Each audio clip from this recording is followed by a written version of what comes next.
আমি জায়গায় চলে আসছি এই পুরো এলাকার ভিতরে যদি আমি প্রশ্ন করি, নারী হোক আর পুরুষ হোক, যুবক হোক আর বৃদ্ধ হোক, শিক্ষিত হোক আর অশিক্ষিত হোক, বাড়িওয়ালা হোক আর বাড়াঠিয়া হোক, মালিক হোক আর দিন মজদুর হোক, অফিসের চাকরিজীবী হোক আর আদালতের হোক, মেল ফ্যাক্টরির হোক আর কারখানার হোক, হাটের হোক বা বাজারের হোক, দোকানের মালিক হোক আর মার্কেটের মালিক হোক, সবাইকে যদি আমি জিজ্ঞাসা করি যে দুনিয়ার যেই কোথাও থাকি না কেন তাতে কি আসে যায়, এতটুক বয়সে যুবক যৌবন পর্যন্ত, বৃদ্ধ পর্যন্ত, যারই যতটুকু বয়স, যারই অবস্থান যেখানে, শুধু বাচ্চা ব্যতীত, কেননা বাচ্চার থেকে কলম উঠানো তার পক্ষেও লেখা হয় না, তার বিরুদ্ধে তো লেখা হয়ই না, বরং তার কক্ষেও লেখা হয় না, কলম তার থেকে উঠানো। রুফিয়াল কালাম আন সালাস, 3 সম্প্রদায়ের থেকে কলম উঠানো। সবই হাত্তা ইয়াবলুগ, বাচ্চা যতক্ষণ পর্যন্ত প্রাপ্ত বয়স্ক না হয় কলম তার বিরুদ্ধে যায় না, তার পক্ষে যায় বটে কিন্তু বিরুদ্ধে কলম যায় না, কলম তার থেকে উঠানো। ওই বাচ্চা ব্যতীত প্রত্যেক মানুষকে যদি জিজ্ঞাসা করি যে যেখানেই থাকি, যে অবস্থায় থাকি, একদিন না একদিন এই দুনিয়ার থেকে ছেড়া চলেই যেতে হবে। এটা চিরঞ্জীবের জায়গা না, এইখানে কেউ চিরদিন থাকে না, আমিও চিরদিন থাকবো না, আপনিও চিরদিন থাকবেন না। যার চিরদিন থাকার কথা ছিল, যিনি চিরদিন থাকার যোগ্য ছিলেন, উনিই তো চিরদিন ছিলেন না। মুহাম্মদুর রাসূলুল্লাহ সাল্লাল্লাহু আলাইহি ওয়াসাল্লাম, উনি চিরদিন থাকার যোগ্য ছিলেন এখানে, চিরদিন। উনি চিরদিন থাকতে পারতেন এখানে, কোনো বাধা ছিল না। দুনিয়ার এক ব্যক্তিত্ব যার কাছে অনুমতি নিয়ে আজরাইলকে আসতে হয়েছে, আল্লাহ নিজেই বলছে যাবে বটে কিন্তু অনুমতি দিলে ঢুকবে, নাইলে ফিরত চলে আসবে। জিবরিল মালাকুল মউত আয়েশা বলছে আপনিই একক ব্যক্তিত্ব, দুনিয়ায় আজ পর্যন্ত কাউকে নিয়ে আসতে আমার অনুমতি নিতে হয় নাই, আমি শুধু দেখি সে রেখায় পা দিছে কি দেয় নাই, পা দিতে দেরি, থাবা মারতে আমি দেরি করি না।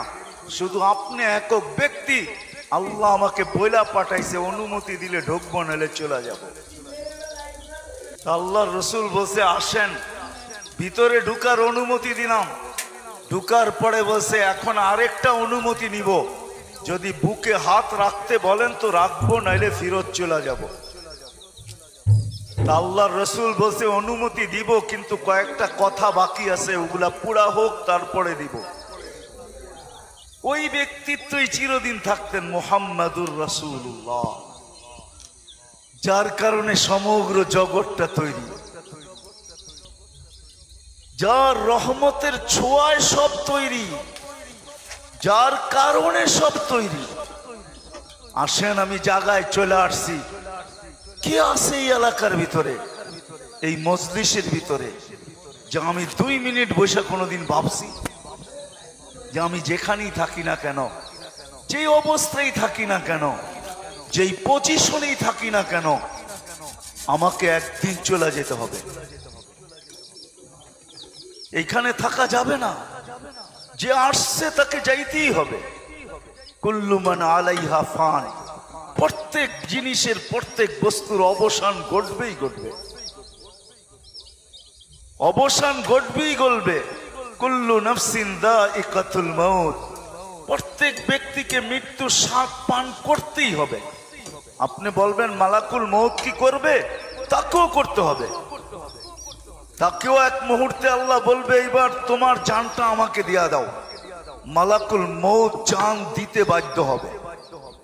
ওই দিন সে চিৎকার দিবে আর বলবে লাউ আলিমতু সাকরাতাল মউত মা কাবাস্তু আরওয়াহাল মুমিনিন, মৃত্যুর এত যাতনা যদি আগে জানতাম কোন মোমেন মুসলমানকে এত কষ্ট দিয়ে নিয়ে আসতাম না। সত্য এটাই, জান সবাইকে দিতে হবে। ইন্নী কাতাবতুল মউত আলা মান তাহতা আরশি, আরশের নিচে বিরাট বড় সাইনবোর্ড লাগানো আছে, ইন্নী কাতাবতুল মউত আলা মান তাহতা আরশি, আমার আরশের নিচে যে আছে তাকে মৃত্যুর স্বাদ পান করতেই হবে। বিদায় 1 মিনিটের জন্য কি কোনোদিন ভাবলাম তা যেতে হবে, আমি প্রস্তুত কতটুকু? কতটুকু আমি প্রস্তুত, যাওয়ার জন্য কতটুকু আমি প্রস্তুত, কতটুকু আমি প্রস্তুতি নিলাম, প্রস্তুত কতটুকু, আমার প্রস্তুতি কতটুকু। কেন ওইখানে যাওয়ার পরে এরকম কাটবে না, লাতুসআলুন্না আনিন নাঈম। এই জন্য আল্লাহ এক হাদিসে বুঝাইছেন,